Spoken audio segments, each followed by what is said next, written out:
Better to trip with the feet than with the tongue.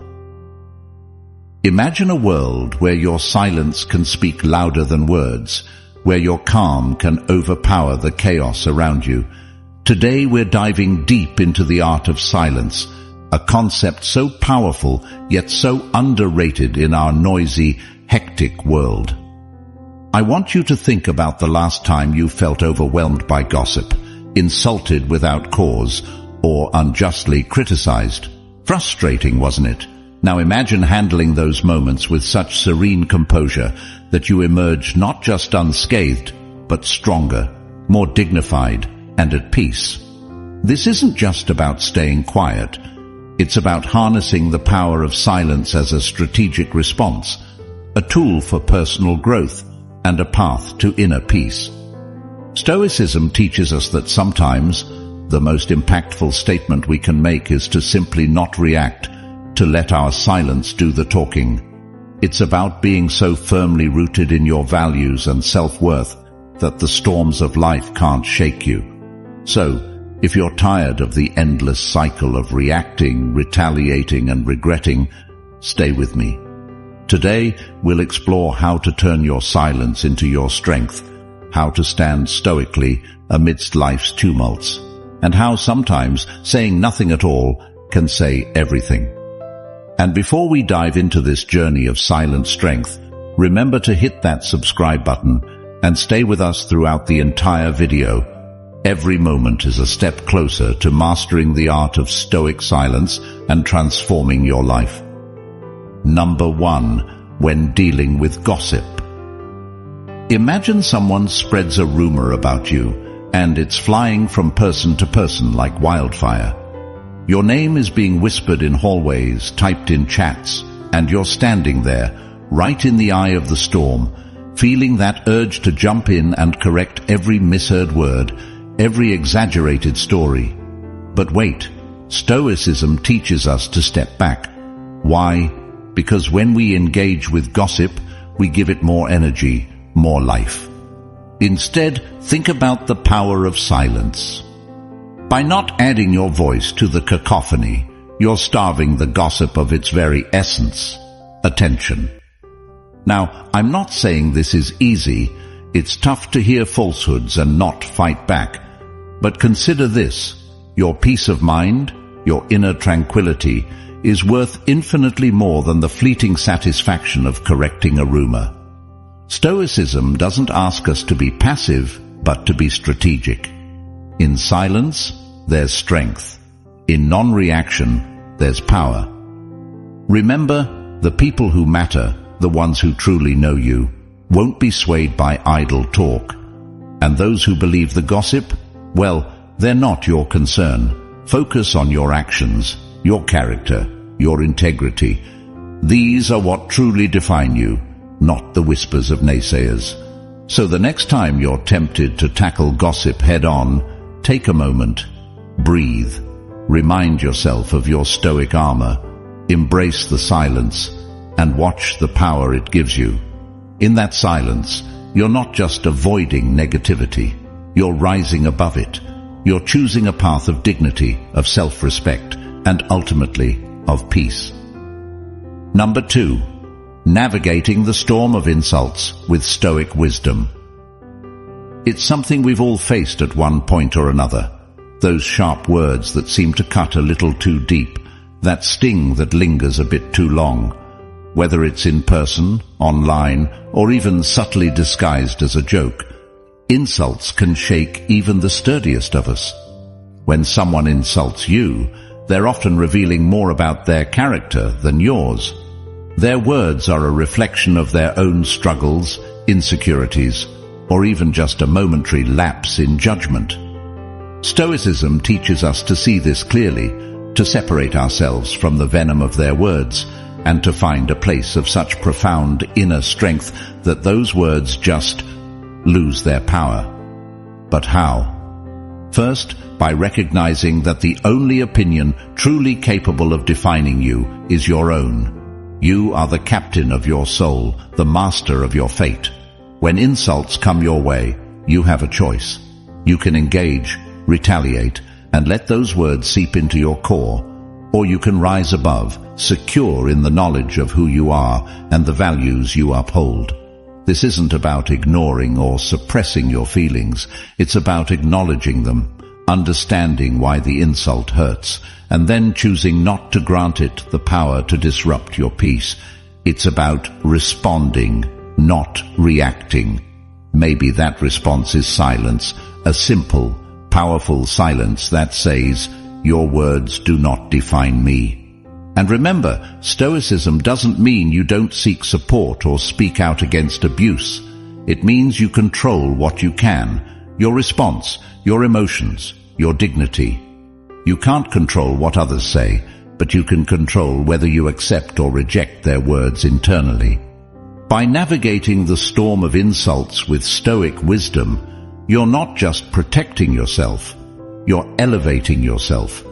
You're living a life that's not buffeted by the whims of others' opinions, but anchored in a deep, unwavering sense of self-respect and inner tranquility. Number 3. When dealing with anger. Feeling angry is not the problem. It's a natural response to perceived wrongs or injustice. The real challenge, and where Stoicism steps in, is managing how we respond to that anger. It's like this. Imagine anger as a blazing fire. Left unchecked, it can consume everything in its path.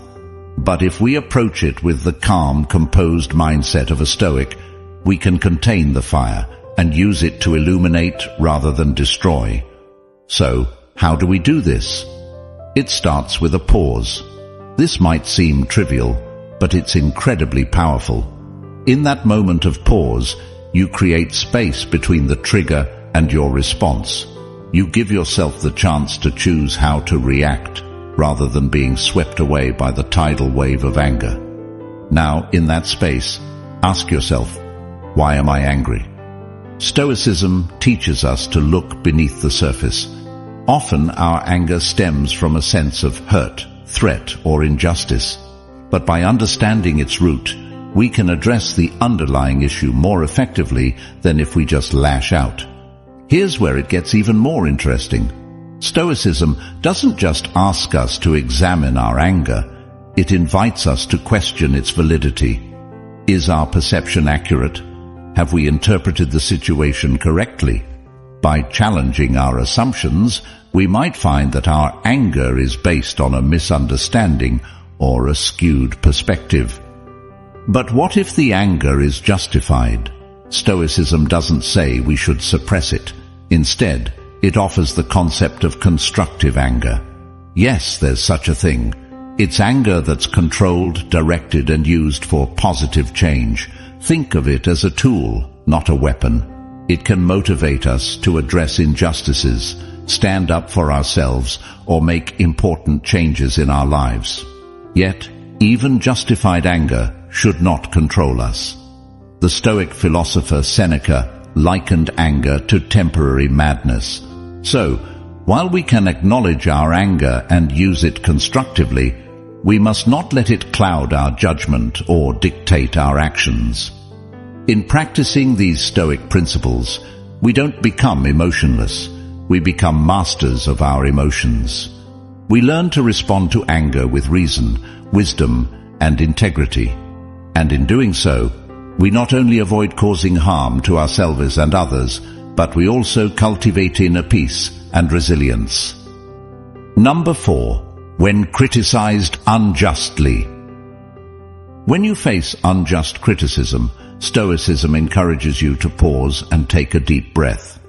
This isn't about suppression, it's about giving yourself a moment to process your emotions calmly and avoid reacting impulsively. Because let's face it, our gut reaction might be to retaliate or defend ourselves vehemently. However, Stoicism teaches us that there's immense power in choosing our response thoughtfully. Now, imagine someone has just criticized you unfairly. Your initial reaction might be to dispute it, to set the record straight. But here's a Stoic twist.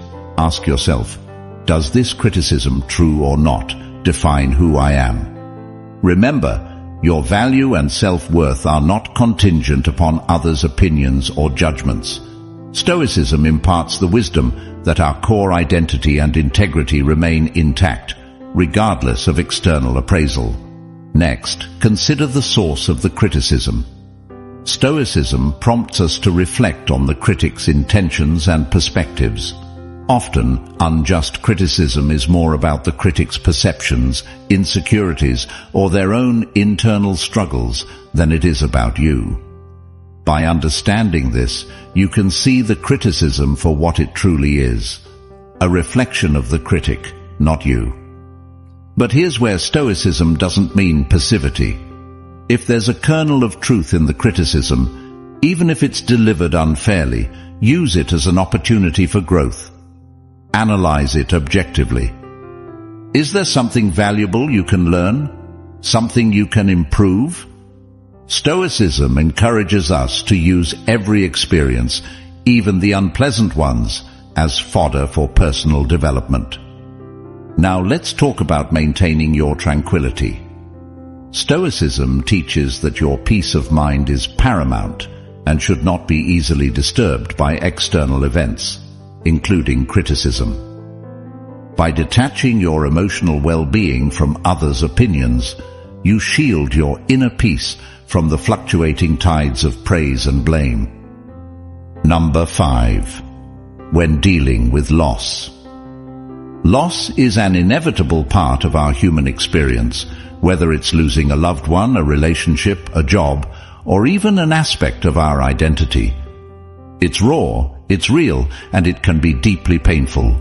But here, in the midst of our grief and sorrow, Stoicism offers a beacon of hope and resilience. Stoicism acknowledges the pain of loss.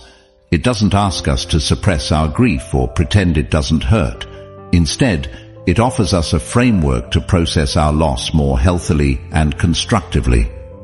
It reminds us that while we can't control what we lose, we can control how we respond to that loss. Imagine you've just experienced a significant loss. The world feels like it's crumbling under your feet. It's here that Stoicism invites you to pause and breathe. Inhale deeply and give yourself permission to feel your emotions, to mourn. But as you do, remember, your emotions are natural responses, not commands. You can feel sad, angry, or confused without letting these feelings dictate your actions or define your future. Now, here's a profoundly Stoic way to view loss: as an opportunity for growth. Every loss, no matter how devastating, brings with it the seeds of new beginnings, new strengths, and new wisdom. Ask yourself, what can this loss teach me? How can it help me grow? This isn't about finding immediate answers or silver linings. It's about opening yourself to the possibility that even in the darkest of times, there's potential for light. Stoicism also teaches us about impermanence, reminding us that loss is a natural part of life's cycle. Everything and everyone we cherish is on loan to us, so to speak. By internalizing this concept, we can learn to appreciate our blessings more deeply while we have them and let go of them with grace when the time comes. Stoicism encourages us to lean into our community during times of loss, sharing our pain, allowing others to support us, and in turn, offering our support to those who grieve can be incredibly healing. Remember, being Stoic doesn't mean going it alone. It means being wise and brave enough to connect with others, even in our most vulnerable moments. In embracing Stoicism, we don't diminish our loss or deny our pain. Instead, we learn to navigate our grief with dignity, finding our way back to peace and equilibrium in time. We acknowledge the hurt, but also recognize our capacity to recover, to find meaning, and to continue our journey with renewed strength and wisdom. Number 6. When confronted with injustice. When we're confronted with injustice, our initial impulse might be to react with outrage or despair. These are natural human responses. However, Stoicism invites us to take a step back and assess the situation with clarity and composure. It doesn't mean we become indifferent or passive. Rather, we choose a response that's aligned with our values and principles. not dictated by our impulses. Imagine witnessing or experiencing something unjust. The Stoic response begins with observation and understanding. Ask yourself, what is within my power to change? Stoicism teaches us to focus our efforts on our actions and attitudes, the realms where we have real agency. While we may not be able to rectify every injustice, we can choose not to let it diminish our spirit or our commitment to what's right. Now, let's delve deeper into the Stoic approach to battling injustice. It's about acting with intention and purpose. Whether it's raising awareness, supporting those affected, or working towards systemic change, our actions should be thoughtful, deliberate, and grounded in our deeper understanding of justice. Stoicism also encourages us to cultivate inner resilience. Facing injustice can be draining, disheartening, even soul-crushing. But remember, your inner citadel, your core of Stoic strength, remains untouched. You can witness or experience injustice and still maintain your inner peace and integrity. This isn't about turning a blind eye. It's about not letting the outer chaos disrupt your inner harmony. Moreover, Stoicism reminds us of the power of community and shared humanity. Injustice often isolates us, makes us feel alone in our struggle. But remember, we're part of a larger human tapestry. Connecting with others, standing in solidarity, and drawing on collective strength and wisdom can be profoundly empowering.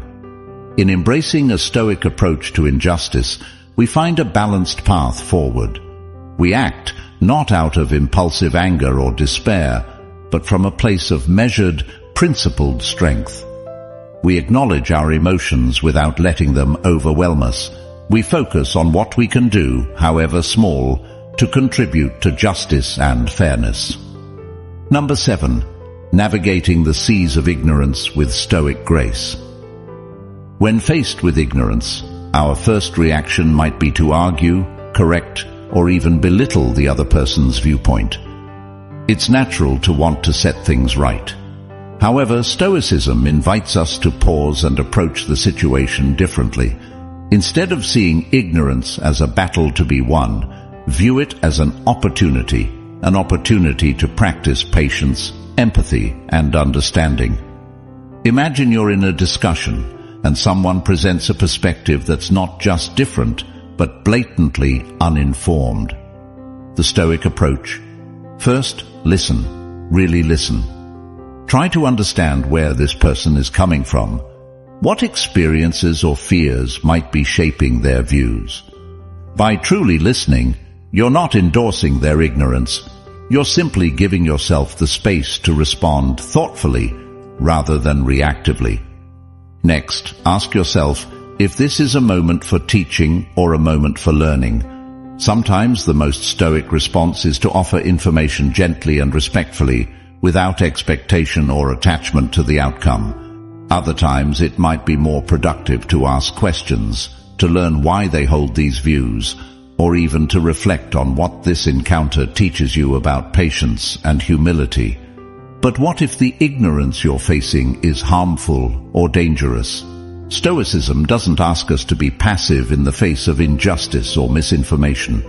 In these situations, you can still take a stand, voice your concerns, or provide correct information.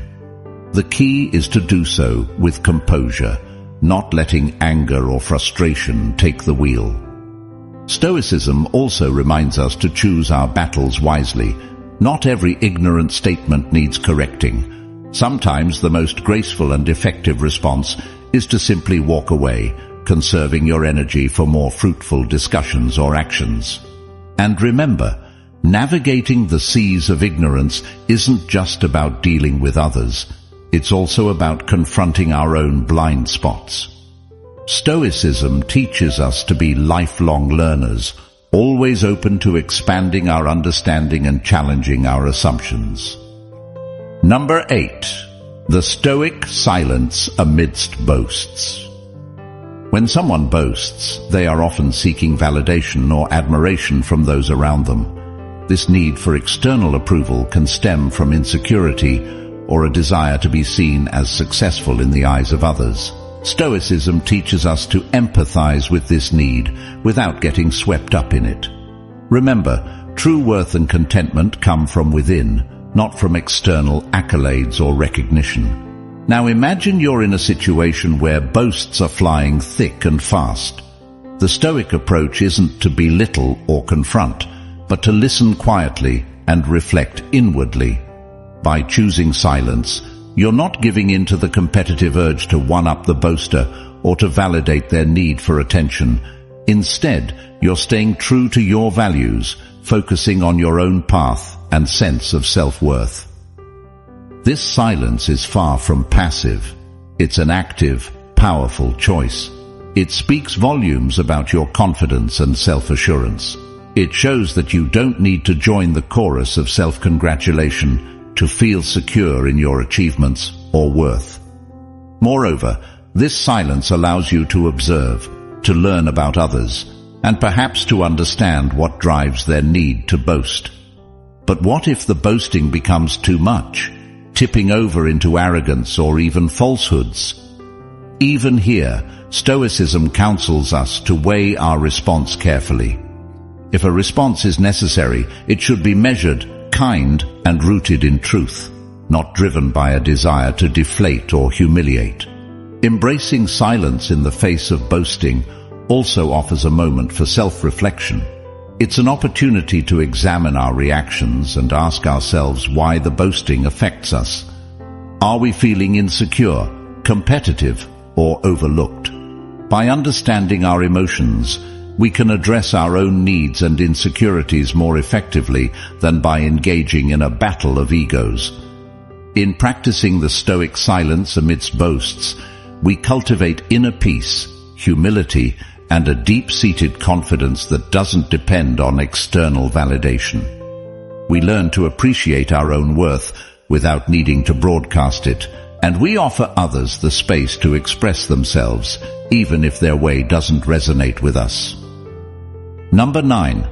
The Stoic art of silence amidst unfounded rumors. Imagine you hear a rumor about yourself, something untrue, maybe even damaging. The Stoic response is not to rush into the fray, battling rumor with counter-rumor. Instead, you pause, you breathe, and you remember. Your worth is not determined by others' words. By choosing silence, you're not conceding defeat. You're rising above the fray, conserving your energy, and maintaining your peace. This silence is not about inaction or passivity. It's a conscious, powerful choice. It's about knowing when to speak and when to let your actions and character speak for themselves. Often, the rumors lose their power when they're not given the oxygen of attention. In the calmness of your silence, the truth can eventually surface without your intervention. But what about the impact of these rumors? Won't silence be seen as admission? Here's where Stoicism offers profound wisdom. It teaches us that those who know us, who truly understand our character, won't be swayed by hearsay. And for those who are quick to believe the worst, their opinions were never within our control to begin with. Moreover, this Stoic silence gives us an opportunity for introspection. It allows us to look inward, to fortify our inner citadel against the slings and arrows of misinformation. In this space of reflection, we can find clarity, strength, and even a deeper sense of who we are and what we stand for. In practicing the Stoic art of silence amidst rumors, we also cultivate resilience. We learn to navigate the choppy waters of public opinion with grace, to anchor ourselves in our truth, and to move through the world with a quiet confidence that no rumor can shake. As we conclude our journey today, remember that silence isn't just a lack of noise, it's a wellspring of strength, a testament to your inner fortitude. In those moments when you choose silence over words, you embrace the profound wisdom of Stoicism, transforming challenges into opportunities for growth and serenity. Now I invite you to continue this journey of growth and self-discovery by watching one of the suggested videos on your screen. Delve deeper into the wisdom of Stoicism, and let's cultivate a life of tranquility, purpose, and enduring strength together. Thank you for joining me on this path of discovery and introspection.